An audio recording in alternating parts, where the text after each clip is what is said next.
All right, everybody. Welcome to the Gridiron AI Thursday Showdown podcast. I don't know. It's kind of an impromptu. We don't have a name for it yet. But I'm joined here with Rob. Rob, how you doing tonight, man? I'm doing pretty good, man. Ready to hopefully win some more money tonight. Yeah, Rob's doing well. Together, Rob and I are. If I don't have a great week, Rob does, and vice versa. It's starting to develop a little bit of a competition between us. Rob's got the better end of it overall and recently. So I'm motivated to do well tonight. I got a lot of crazy ideas, a lot of paths you can go in tonight's showdown slate. So that's what we're going to be doing today is we're going to be walking through kind of just like how we landed on our specific optimal lineups that we're going to play in our head-to-heads tonight. We'll talk through some of the plays and why they make sense for the game environment we're entering. Dolphins at Bengals. I'll let Rob get into the over-under and whatnot, but Rob, just in general, at a high level, that's what we love to say in the corporate world. At a high level, Rob, how do you see this game playing out? So I'm kind of feeling like a high-scoring game here, especially by the Bengals. I think this, over-under right now is 47.5. I could easily see this game going over. I thought it was pretty interesting that the Bengals are actually favored by 4 points, which I thought was a lot considering some of the struggles that they've had early on protecting Joe Burrow and considering the fact that the Dolphins are undefeated and they just knocked off the Buffalo Bills. But, maybe Vegas is thinking that on a short week for that Miami defense, after playing, something like 90 snaps against Buffalo's offense last week in the grueling humidity that, maybe that defense is burnt out and this could be an opportunity for Cincinnati to boom some offense. Yeah, I think I think you nailed it there with the points at why Vegas thinks that the Bengals are going to win. I mean, they're getting a point and a half for home field advantage. They're probably getting a point and a half for the Dolphins coming off an emotional win where they played a lot of plays and they got to be.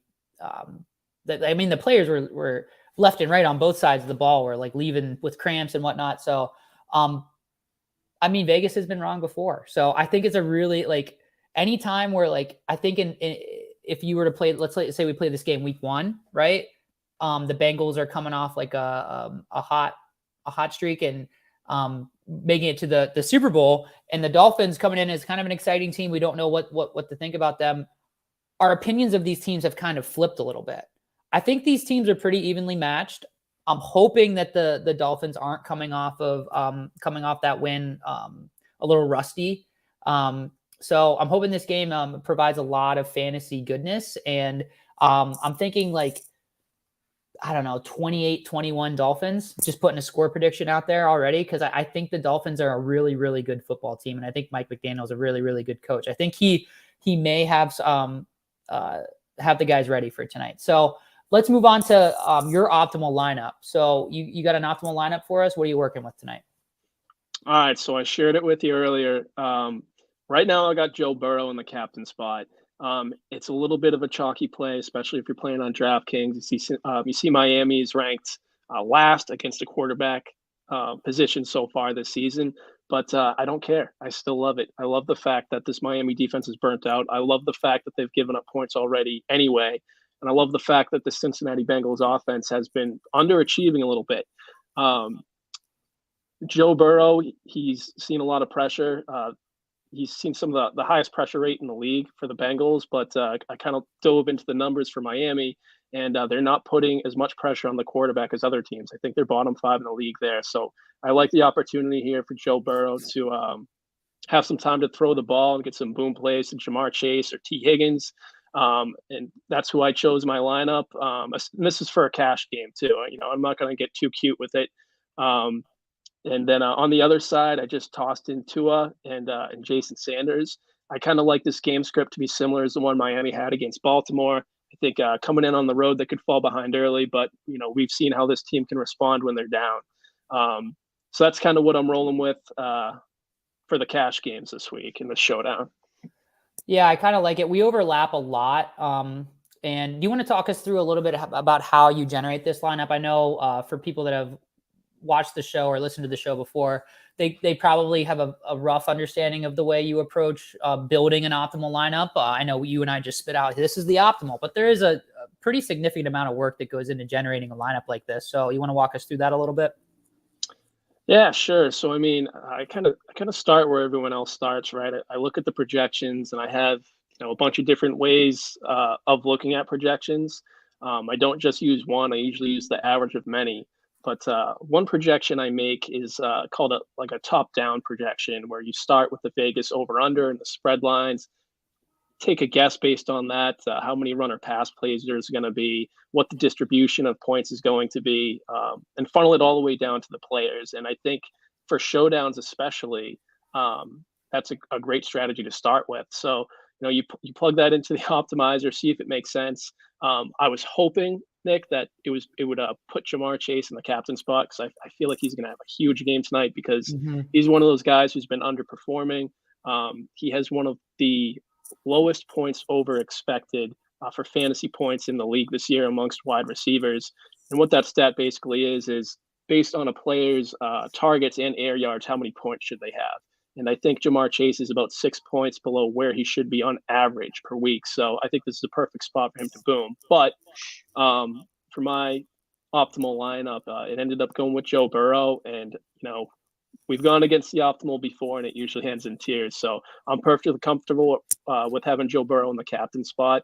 And then, hey, if T. Higgins ends up getting more of the targets, then I don't get burnt on Jamar Chase. But I think they're both, Jamar Chase and T. Higgins, are good flex plays with Burrow in the captain spot. Yeah, I'm just doing a little live production for the people out there. So this is also what the best desktop of a madman looks like. So bear with me. All right, so as you can see, on the left here is my optimal lineup that I ran, and on the right is Rob. I agree with everything he said. There's good reason why the Bengals are favored, and because the Dolphins defense has been good, but they're gonna be banged up. They're gonna be on the road, so it is an environment where we should see Joe Burrow do well tonight, especially if Miami, who blitzes a lot, isn't able to get home as often, because if you're gonna blitz Burrow, you better get to him, because he is very, very good against the blitz, despite taking a lot of sacks. I think that's like a misconception people have, is like quarterbacks that take a lot of sacks are bad quarterbacks. There's actually kind of a split opinion on that. Like, some people are like, quarterbacks are not responsible for a sack. A sack is not a quarterback stat. But for some quarterbacks like Russell Wilson and Joe Burrow, they are purposefully holding the ball long and just keeping their eyes downfield, shuffling around the pocket, and just hitting that open guy way downfield, which is a really, really, really good and makes your offense explosive. So I say all that to say that if Miami's not able to get home, like, wheels up for T. Higgins, Jamar Chase. So I got the Joe Burrow, T. Higgins stack. One key difference here is instead of Jamar Chase, my optimal likes Joe Mixon. I think the biggest reason for that is typically running backs that are home favorites are going to be projected well. And Joe Mixon has been seeing a lot of good underlying volume. And he's like one of these, maybe the biggest regression candidate in terms of expected fantasy points for running backs. So if you look at like where running backs getting the ball, how often they're getting targeted in the pass game, all these things, Joe Mixon has been underperforming very similarly to the way Jamar Chase has been underperforming in an expected fantasy points metric. So that's a fun little head-to-head we have against each other. Here's where, again, I don't love fading Jamar Chase, right? I think that another thing about Miami blitzing a lot is that when Miami blitzes, or when any team blitzes for that matter, typically that means they have to play man-to-man on the outside against the wide receivers. And I mean, good luck manning up against Jamar Chase and T. Higgins. I think both are going to find a lot of success in this game. So fading Jamar Chase it's a little scary. It's definitely a little scary.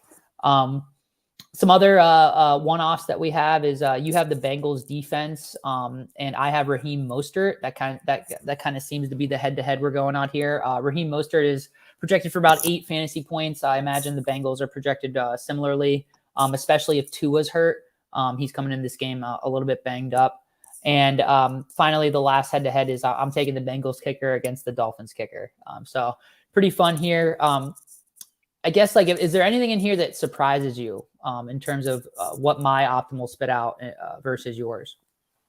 No, not really. I mean, I like Jers a lot. I think Raheem Mostert, I think he's been undervalued all season, considering the amount of work he's been getting, especially, inside the 20-yard line or close to the goal line. Last week it was Chase Edmonds, right? He had those 2 red zone touchdowns, but a guy like Raheem Mostert always has a chance to go off. So, yeah, plugging him in as one of the lower salary players makes a lot of sense to me. Yeah. Okay, so what we're going to do now is before I move on, I approach lineup optimization very similarly to Rob. I lean into a little bit more of the wisdom of the crowd approach, where I am averaging just a ton of projection sources, like 10 to 12. And then I'm spitting out like an average projection, and then I'm running that through just a optimizer software like this. This one's free right now, and it's really, really cool. It's called the Solver. It's in beta. So if you're watching and you're interested in using an optimizer that like the pros are using, this one's free, and it's really cool. So what I did is I loaded my projection set in here. So these are my projections. Please listen to me. I read the fine print on this. If you're testing this out, do not use the sample projections. They're dummy projections. If you use them, they're like, I think purposefully wrong, because I do think that the way that they want to monetize this is they'll give you the optimizer for free, but you have to pay for ETR's projections, which is a fine business model. Don't get me wrong. It's just, I don't want you to don't use these projections. They're not good. And they tell you that, but it's definitely in the fine print. All right. So these are my projections. And Rob, I'm interested to see, I guess, like we just talked about cash, and we talked about like high floor, high ceiling plays, like just play the best plays within the salary constraints that you have, play the best plays. When it comes to GPPs, any single game, there's literally infinite outcomes. And usually the outcomes that win these big tournaments, these 20 max, 150 max tournaments, you look at the lineup and like, how in the heck could anybody have landed on something like that? How are you approaching tonight's Showdown slate in terms of, I guess, trying to win a big tournament, like a couple thousand people, 30,000 plus people? Yeah. So in my experience, the best way to be really competitive in those tournaments, some people like to just build a whole bunch of random lineups. I like to take a guess at what the game's going to be like, and I like to take a guess at who the top player is going to be. So for my cash lineups, I had Joe Burrow in the captain spot, right? For my GPP lineups, I locked Jamar Chase into 10 out of my 20 entries because I think he's going to have a huge game. If I'm right about that, and he has the big game and he's in the captain spot, from there, you just got to get weird in the flex spots and, hope you get the right combination of players. There's a lot of times in these showdowns where, based on how the game script goes, you see what the winning lineup looked like in those big GPPs, and you're like, it's not that weird, or it's not that different. So that's kind of how I like to approach it, is just figure out the captain spot, play correlated plays for captain spot. That's another huge thing. Like, I'm not going to have a single lineup with Jamar Chase in the captain spot without Joe Burrow, because he's not going to get to being the top player without Joe Burrow having a good game. Yeah, definitely. And I'm going to approach it similarly. What I like to do is, we kind of talked about this in a different show, limit the amount of things you have to get right. That's what correlation does for you. So you can set a rule in this optimizer. Let's do that now, where we'll stack position, stack your captain wide receiver with exactly one quarterback. So this rule, right, is going to make sure that when Jamar Chase is in the captain slot, Joe Burrow has to be in that same lineup. So these are rules that you're setting. I know in your optimizer, this is a rule I'm gonna set. And then you can also like limit it to the team, but I'm not gonna do that. So anytime there's a wide receiver in the captain spot, I want their quarterback. Now, are you also, let's talk about this. I did kind of gloss over the team level of that. Are you doing that with the Dolphins tonight with Tua being banged up? Is there a scenario where Tyreek Hill and Jalen Waddle go off and Tua doesn't go off? What scenario is that? I don't think there's a scenario where both Waddle and Tyreek Hill go off without Tua going off. It's always possible one of them could have 120 yards and a touchdown. That's a big game, and if that's all Tua does, and I don't know, he's 190 yards and a touchdown. That's not a huge game. But also, let's consider the fact that you and I are both hot on the Bengals, right? Which means a lot of people are hot on the Bengals. If you're playing GPPs, throwing Tua in the captain spot or throwing Waddle or Hill, that's probably a good pivot to a lot of our thinking, or the thinking that, I think Jamar Chase is going to go off. A lot of people might have the same thing. I haven't heard anyone talk about Waddle or Hill, personally, because I think the Bengals have a pretty solid defense. But, usually that's the time where, to get different and make your lineup unique. So, in my 20 GPP lineups I have tonight, I do have a little exposure to some Dolphins in the captain spot. Yeah. So like my thinking is like, if I were to set that rule specifically, let's say I end up with Tyreek Hill in my captain slot. There is a world where Tua in the first drive, he just wasn't ready to go. If I have him in every lineup where Tyreek Hill is in my captain slot and Teddy Bridgewater plays all but one drive of the game, and I'm not saying put Teddy Bridgewater in any of your lineups. That's not real. That's a thin play. You're not going to play the backup quarterback in your lineup. But I'm saying in that scenario where that happens, you kind of have a couple outs there. You can have that out where, for whatever reason, just wide receiver in the captain slot, no quarterback, like the way it pans out, it just works. Again, pretty thin play, but it's also backed up by the quarterback coming in was pretty questionable coming in. It was about a 50-50 coin flip whether or not Tua was going to play tonight.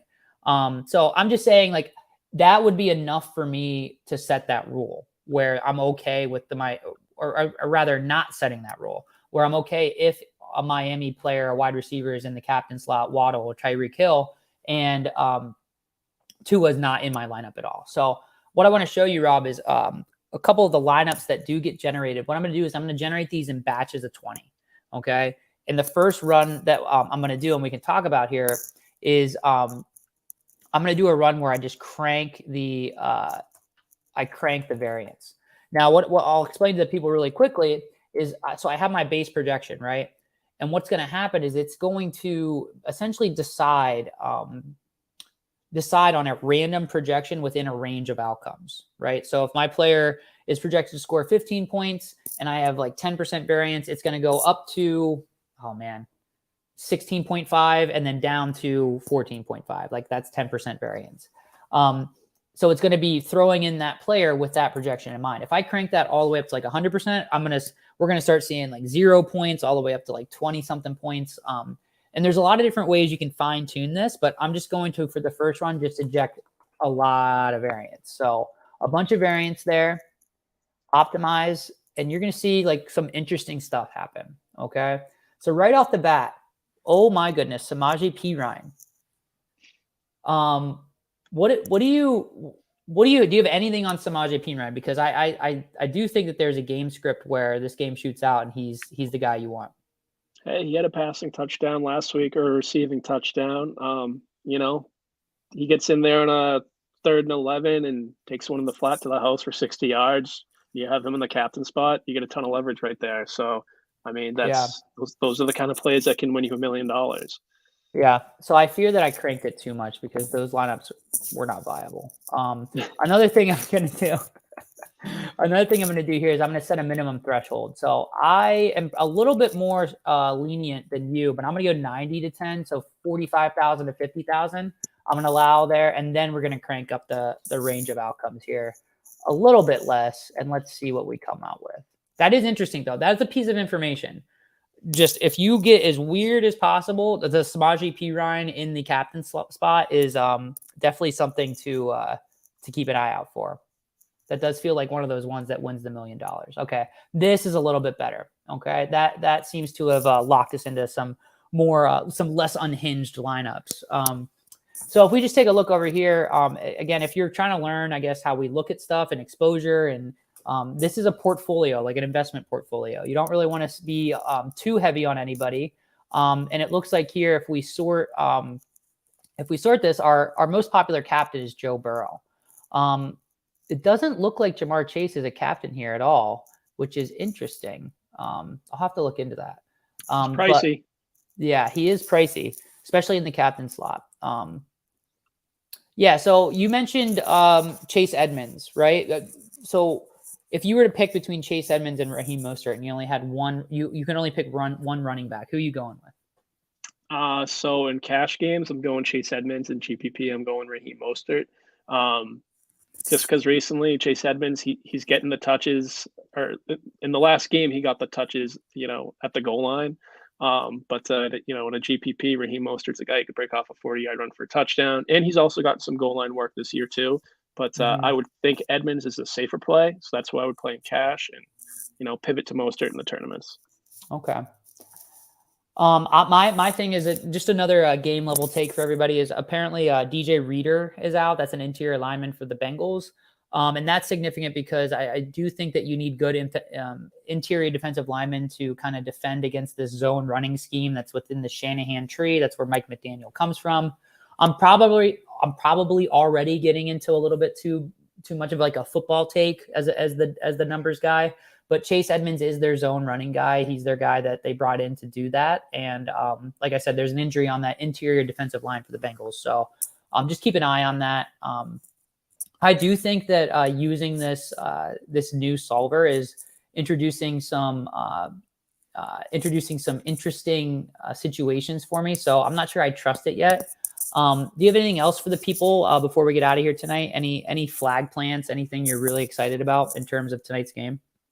Not really. I would say anyone who's dabbling in the GPPs tonight, keep a close eye on the injury report. I haven't heard the final status of what if Cedric Wilson is playing or not. Mm-hmm. If he's out, let's see, Trent Sherfield for Miami. He's been getting some snaps in the meantime. I saw Mike Thomas got some targets when T Higgins was out. So he's a cheap play, under $1,000 in the flex spot. That's you can get lucky on just when you're considering throwing in that just one random guy, in hopes of getting you that unique lineup. Mike Thomas and Trent Sherfield are some guys I sprinkled into a couple of my GPP lineups. But you don't have to go that route if you don't want to. But just as a rule of thumb, it's good to explore those players, see if any of those really cheap options or really low owned players might have some upside somewhere. Yeah. Yeah, that's sharp. We'll keep an eye on that Cedric Wilson injury because he is showing up in some of my lineups, but so is Alec Ingold, which I think Durham Smythe. These are like weird tight ends. I got Durham Smythe. Yeah, is one name I haven't seen at all. Mike Gesicki does not show up in any of my lineups, no matter what I do. Do you have any Mike Gesicki, or I guess he kind of had a pretty solid role last week. Oh, there he is. There's one. I got a little Mike Gesicki. I got a few Mike Gesicki. I guess that's one to keep an eye on, man. He's a full-time player. There was not a lot of good buzz around him in the offseason, but he was involved last week. So keep an eye on Mike Gesicki. In terms of a flag plant, I'm gonna let you have Jamar Chase in the captain slot. You earned it. I'm going with Jalen Waddle on the captain spot. That's my flag plant. I think the winning lineup in a tournament is going to be Jalen Waddle on the captain spot and Durham Smythe with the touchdown. Easy game. Hey, I love it. I think actually I have that in one. I do have that in one of my GPP lineups. Exactly what you just said. So all right. if that's the one, you win and I win. Okay. All right. So good luck out there, everybody. I'll post the final optimal lineup on the Instagram. You know what? Maybe I won't. You had to show up to get it, which it was an impromptu, unannounced stream. So I guess that's on us. So yeah, I will post it after I run some more stuff. But thanks for joining me, Rob. I'll drop some of the most unhinged lineups that I'm able to land on within the salary constraints. And good luck out there, buddy. But I'm taking this one down tonight.